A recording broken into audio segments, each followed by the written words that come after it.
শান্তির নোবেল ধুয়ে পানি খেয়ে গত 14 মাসে আমাদের কি কি উন্নতি হয়েছে তার একটা ফিরিস্তি দেওয়ার জন্য আপনাদের সামনে বসছি। আমি হেডলাইনে আপনাদেরকে বলছি যে এত বড় সর্বনাশ দেশের, আমরা এরশাদের স্বৈরশাসন বলতে আমাদের টিনেজ বয়সে আমরা জীবন দিতে প্রস্তুত ছিলাম। আজকে জেনজিরা যেটা করেছে দেখিয়েছে যে শেখ হাসিনার পতনের জন্য জীবন দিয়ে দিয়েছে, কিন্তু ভেতরে অন্য কলকাঠি। আমাদের তা ছিল না। আমরা সত্যিকার অর্থে দেশপ্রেমে, দেশটা মরে যাচ্ছিল ওই সময়, আমাদের পরিবার আমাদের সারাউন্ডিং নিয়েছিল, আমরা সেই চেষ্টা করেছি। আচ্ছা, এর আগে আইয়ুব ইয়াহিয়ার শাসন শুনেছি। আচ্ছা, যদি বলেন যে বঙ্গবন্ধু শেখ মুজিবুর রহমানের শাসন অপশাসন ছিল, তখনও তো কিছু মানুষ ডেডিকেটেডলি চেষ্টা করেছে। তো এত খারাপ অবস্থা, দুর্ভিক্ষ এর চেয়ে কি ভালো না? মানে যে দুর্ভিক্ষের অপচিত্র শেখ মুজিবুর রহমানের শাসনের সময় দেখানো হয়েছিল, ওই যে জাল পড়া মেয়ের ছবি, সে তো পরে নাটক প্রমাণ হয়েছে। সেই সব বাদ দিলে পরেও যত অপশাসন বাংলাদেশে হয়েছে, খালেদা জিয়ার 91 শাসনকে শেখ হাসিনা স্বৈরশাসন বলতো, শেখ হাসিনা 96 শাসনকে খালেদা জিয়া স্বৈরশাসন বলতো, তারপরে 2001-এর 4 দলীয় জোট শাসনকে আওয়ামী লীগ সহ সবাই স্বৈরশাসন বলতো।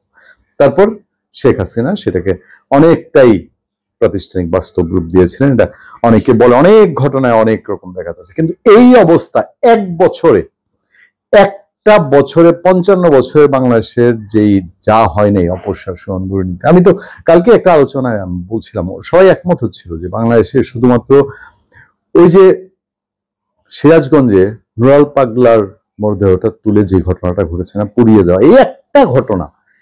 আর্মি ছিল, পুলিশ ছিল, পুরো বাহিনী আগে থেকে জানতো, ঘোষণা করা ছিল। এক ডক্টর ইউনূস সরকারের জায়গায় এখানে যদি আপনার আজকে বাংলাদেশে আপনি যদি বলেন যে কার সরকার বলবো, যে আওয়ামী লীগ, বিএনপি, জামাত ইসলাম, জাতীয় পার্টি, চরমনাই পীরের দল, ইসলামী শাসনতন্ত্র আন্দোলন, খেলাফত মজলিস, এগুলো বাদ দিয়েও আপনি যদি বলেন যে খুব দুর্বল শক্তিশালী দল, তারা নিজেদেরকে বলে যে হ্যাঁ আমরা সত্যি ছোট দল, গণ অধিকার পরিষদ বা এই টাইপের দলও যদি ক্ষমতায় থাকতো, নুরাল পাগলার মরদেহ পুরানোর ঘটনা ঘটতো না। একদম স্টেট প্রাইম মিনিস্টার অফিস থেকে যেত, অর্ডার যেত, যে কোনো অবস্থায় এটা ফেরাও। এখানে তো মবকে বলে প্রেশার গ্রুপ। যাক, যে আলোচনায় বসছি, বলতে গেলে তো অনেক কথা চলে আসে। আপনারা রিপোর্টটা দেখেছেন, অনেকেই চোখে পড়েছে। আমি আবার একটু ধরিয়ে দিই কোথায় গিয়ে নামিয়েছে আমাদের এই শান্তির নোবেল ধোয়া পানি। বিশ্বব্যাংকের পর্যবেক্ষণ, 2024-25 অর্থ বছরে জিডিপি প্রবৃদ্ধি নেমেছে 4%। জিডিপি প্রবৃদ্ধি বলতে সাধারণ দর্শক আপনারা হয়তো অনেকেই, আমি অর্থনীতির ছেলে না, অর্থনীতি পড়েছি, ভূগোল অর্থনীতিতে ভূগোল পড়েছি। তো সেই ক্ষেত্রে আপনার এই জিডিপির হিসাবে আপনাদের বাদ দিলাম, সহজে যেগুলো বুঝবেন। মানে জিডিপি নামা মানে একটা দেশের অর্থনীতি যে ডাউনের দিকে, শেখ হাসিনা খালেদা জিয়া প্রতিযোগিতা করতো, আমরা 5%, 6% তুলেছি, তার থেকে 1% নামা অনেক বড় একটা দেশের অর্থনীতির খুব খারাপ দিক বোঝে। বেসরকারি বিনিয়োগ গত 22 বছরের মধ্যে সর্বনিম্ন। শেখ হাসিনার 17 বছর, 16 বছর, মইনিউ ফখরুদ্দিনের 2 বছর, তাহলে 18 বছর, 4 দলীয় জোট সরকারেরও আরো তাইলে ধরেন 4 বছর, 5 বছর ধরেন। মানে গত 22 বছরের মধ্যে সবচেয়ে লোয়েস্ট বেসরকারি বিনিয়োগ বোর্ডে নাকি একখানা আলাদিনের চেরাগ বসেছে, সে নাকি মানে ফাটায় দিচ্ছে। মানে ভাই রে ভাই, তার বিজ্ঞাপন দেখলে পরে আর এই সরকার প্রেস সচিব সাহেবের মুখে শুনতে ইচ্ছা করে তিনি কি মাল, এটা দেখতে চাই। বছর গনিয়ে আসছে, এখন বলে যে গত 22 বছরের মধ্যে সর্বনিম্ন। আমদানি কমেছে, শিল্পে স্থবিরতা। ওই আমাদের অনন্ত জলিল, ওর উপরে খুব খেপছিল। অনন্ত জলিল বলছে যে গত এই কয়েক মাসে বাংলাদেশের গার্মেন্টস কারখানা 500 বন্ধ হয়ে গেছে। তো 500 না হোক, কয়শো বন্ধ হয়েছে হিসাবটা কিন্তু জানে সরকার। হ্যাঁ, তারপরে অন্যান্য শিল্প গ্যাস দেয় না ঠিক মতো, কোনো সিকিউরিটি তো নাই। আর শিল্প উদ্যোক্তা, শিল্পপতি শুনলেই তো আবার মব ভাইরা আছে, সমন্বয়ক ভাইরা আছে, তারা গিয়ে আবার ঘরে বসে থাকে রাত্রে 12টার পরে ডিউটি করতে। হ্যাঁ, দে চান্দা ভাই। আমদানি কমেছে, শিল্পে স্থবিরতা। আমদানি কমেছে বলতে আমদানি করবে কই থেকে? মানুষের কোনো নিরাপত্তা আছে? টাকার ফ্লো আছে? ব্যাংকের যে অবস্থা, সেই জায়গায় যাচ্ছি। ব্যাংকের অবস্থায় থাকলে কেমনে আমদানি করবে? ব্যাংকে টাকা তুললে ব্যাংক মাল আপনার আইনা দিবে কিনা এই গ্যারান্টি তো পাওয়া যায় না। আমি আমার নিজের ভুক্তভোগী, আমার একটা ছোট্ট কাহিনী বলবো। খেলাপি ঋণ 24.1% বেড়ে ব্যাংকে অস্থিরতার ঝুঁকি।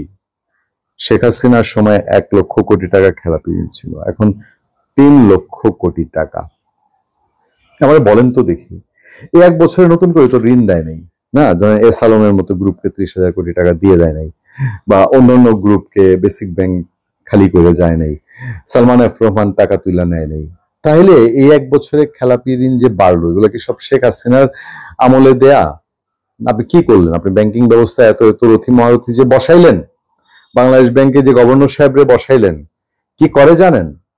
দেখেন গিয়া মফস্বলের ব্যাংকগুলাতে এরা কি পরিমাণ মামলা করতেছে, এবং কি পরিমাণ সাধারণ যারা 50,000, 1 লাখ, 2 লাখ, 5 লাখ, 50 লাখ, বা ধরেন খুব প্রয়োজনে একদম এস্টাবলিশমেন্ট ব্যবসা দিয়ে অথবা হাউস বিল্ডিং দিয়ে 1 কোটি টাকা লোন নিয়েছে, এদের জীবন জ্বালাপালা করে ফেলতেছে।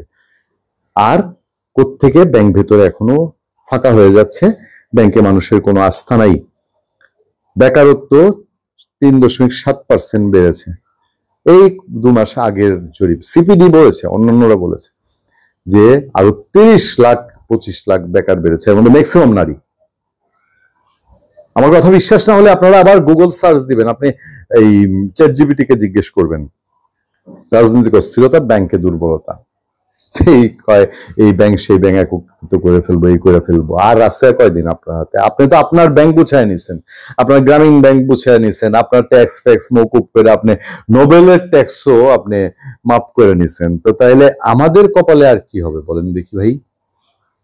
এই জন্যই বলছি, এই সর্বনাশ কাটাতে আমি আফসোস লাগে বিএনপির জন্য। যদি সামনে সরকার গঠন করতে পারে, শেখ হাসিনার উপরে তখন বোঝা দিয়ে দায় দিয়ে লাভ হবে না। এই সরকার যেই দায় দিয়ে যাচ্ছে এই দেশ চালানো, যে কি ঠেলা পড়বে এটা দেখেন। নেক্সট গভর্নমেন্টটা আসুক, আসলে পরে কি বলে। ভালো থাকবেন, সুস্থ থাকবেন। আপনাদের সাথে আমি আতিক রহমান।